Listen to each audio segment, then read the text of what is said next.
Assalamualaikum warahmatullahi wabarakatuh. Selamat pagi anak-anak semuanya. Apa kabarnya hari ini? Mudah-mudahan anak-anak dan juga para orang tua sehat selalu, dan juga yang sedang sakit mudah-mudahan segera diangkat oleh Allah penyakitnya agar bisa beraktivitas seperti sedia kalanya. Amin ya robbal alamin. Oke anak-anak, hari ini kita akan belajar bahasa Indonesia. Nah, bahasa Indonesia yang kemarin adalah tentang laporan. Hari ini kita akan membawa materi yang berbeda. Jadi, Ibu akan memperkenalkan dahulu apa materinya. Yang pertama adalah sinonim, yang kedua adalah antonim. Itu yang kita pelajari hari ini ya nak ya.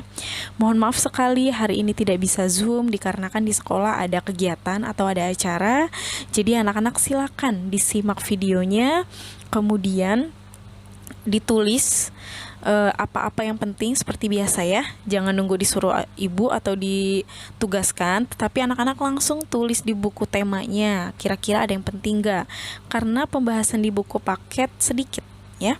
Jadi anak-anak jangan skip video ini. Silakan ditonton sampai habis dan disimak. Kalau ada yang bingung atau ingin ditanyakan, silakan bertanya. Nah, sebelum kita mulai materinya, mari kita berdoa terlebih dahulu ya. Berdoa dimulai. Berdoa selesai. Baiklah, yang pertama yang akan kita bahas adalah sinonim. Anak-anak sepertinya pernah mendengar ya, karena di kelas-kelas sebelumnya, di kelas 5, di kelas 4, kita pernah mempelajari sinonim dan antonim. Ya, karena ini materinya mengulang. Jadi di kelas 6 itu materi barunya sedikit nak. Ya, kebanyakan itu materi-materi pengulangan. Yang pertama adalah sinonim. Sinonim itu bahasa singkatnya adalah persamaan kata. Nah, kalau misalnya bahasa yang panjangnya, pengertian panjangnya ada di sini. Sinonim itu suatu kata yang memiliki bentuk yang berbeda, namun punya arti atau pengertian yang sama.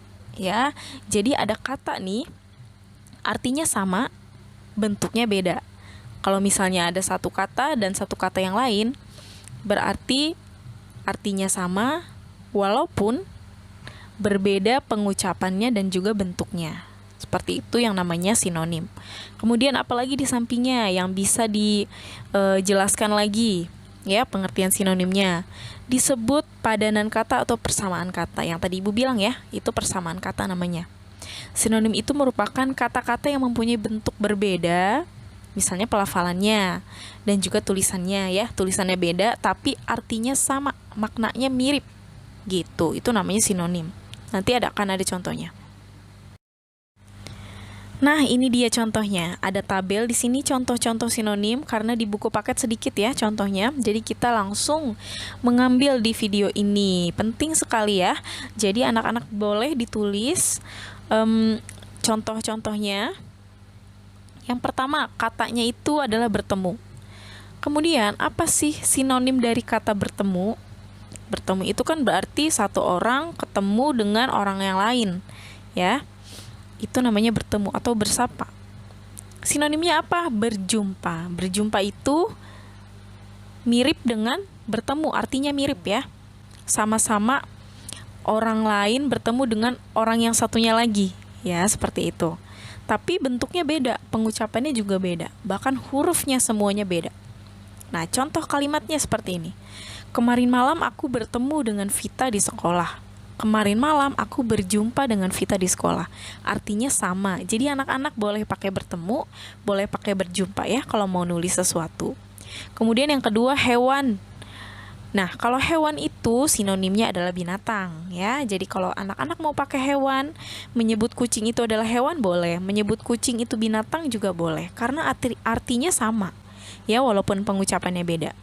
Di contoh kalimatnya ada ikan paus merupakan salah satu hewan terbesar di dunia. Nah, yang kedua hewannya diganti dengan binatang. Artinya masih sama walaupun digantinya cuma hewan dan binatang aja. Yang ketiga bahagia dan juga senang. Ya, bahagia sinonimnya senang. Senang sinonimnya bahagia.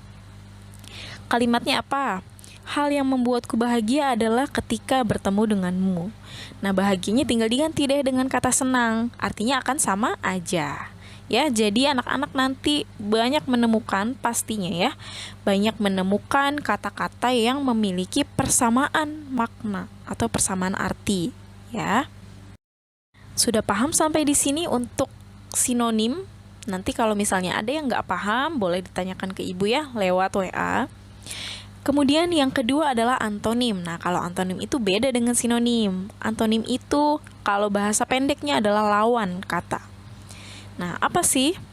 Kalau misalnya pengertian secara banyaknya, antonim itu suatu kata yang artinya berlawanan satu sama lain. Berlawanan berarti ya, dari kata yang satu ke kata yang lain. Antonim itu biasa disebut dengan lawan kata, seperti yang tadi ibu bilang.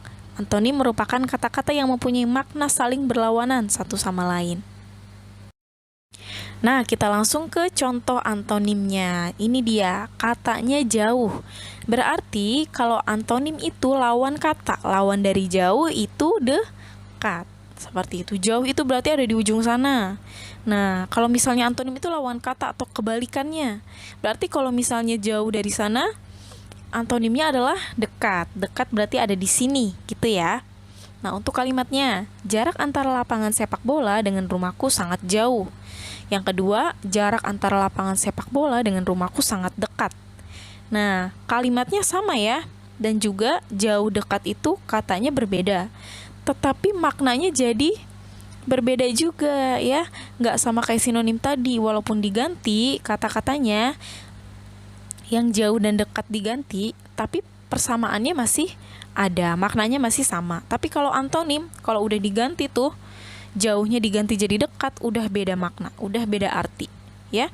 Lapangan sepak bola sangat jauh dari rumahku, beda arti dengan lapangan sepak bola dekat dengan rumahku, udah beda arti ya. Kemudian yang kedua, gelap. Kalau misalnya kata gelap, berarti antonimnya apa? Kebalikannya dari gelap, terang. Nah, sangat mudah kan ya. Nah, contoh di sini, saat malam ruangan itu sangat gelap. Sudah pasti ya kalau gelap nggak ada cahaya. Terus, saat malam ruangan itu sangat terang. Sudah pasti kalau terang ada cahaya. Nah, beda kan maknanya? Ya, bisa dipahami sampai sini anak ya. Kemudian yang terakhir, menjual antonimnya membeli ya. Penjelasannya sama seperti tadi. Sudah pasti berbeda makna. Ingat aja kalau antonim itu kebalikannya dari kata tersebut. Oke, paham ya sampai sini ya? Sangat mudah kan sinonim dan juga antonim? Nah, anak-anak sekarang tinggal mencari sendiri kata-kata yang bisa anak-anak cari di kamus, sinonim dan antonimnya. Nah, silakan dibuka buku paketnya halaman 155 bagian tabel. Ayo eksplorasi ya. Di situ anak-anak nomorin dulu nomor 1, 2, 3, 4, 5 sampai 5 aja. Kemudian anak-anak tulis di bagian kolom kata, anak-anak tulis kata apa aja. Ya, kata apa aja yang ada di benak kamu. Ah, aku mau nulis tinggi aja deh. Aku dapatnya itu doang nih. Nah, misalnya anak-anak tulis tinggi. Terus sinonimnya apa? Di kolom yang berikutnya, sinonim dari tinggi itu adalah apa kira-kira? Panjang ya, panjang misalnya. Atau anak-anak boleh cari di kamus atau di internet. Terus kalau antonimnya apa? Tinggi. Antonimnya berarti kebalikan dari tinggi, pendek. Seperti itu, mudah kan ya? Nah, jadi anak-anak boleh kalau misalnya punya kamus bahasa Indonesia boleh dilihat di situ, atau kalau nggak punya boleh lihat di internet ya. Sekalian dipahami seperti apa sih sinonim itu dan juga antonim itu. Boleh anak-anak mencari informasi lain atau referensi lain di internet ya. Oke, sekian itu aja untuk tugas bahasa Indonesia anak-anak hari ini. Terima kasih semuanya. Wassalamualaikum warahmatullahi wabarakatuh.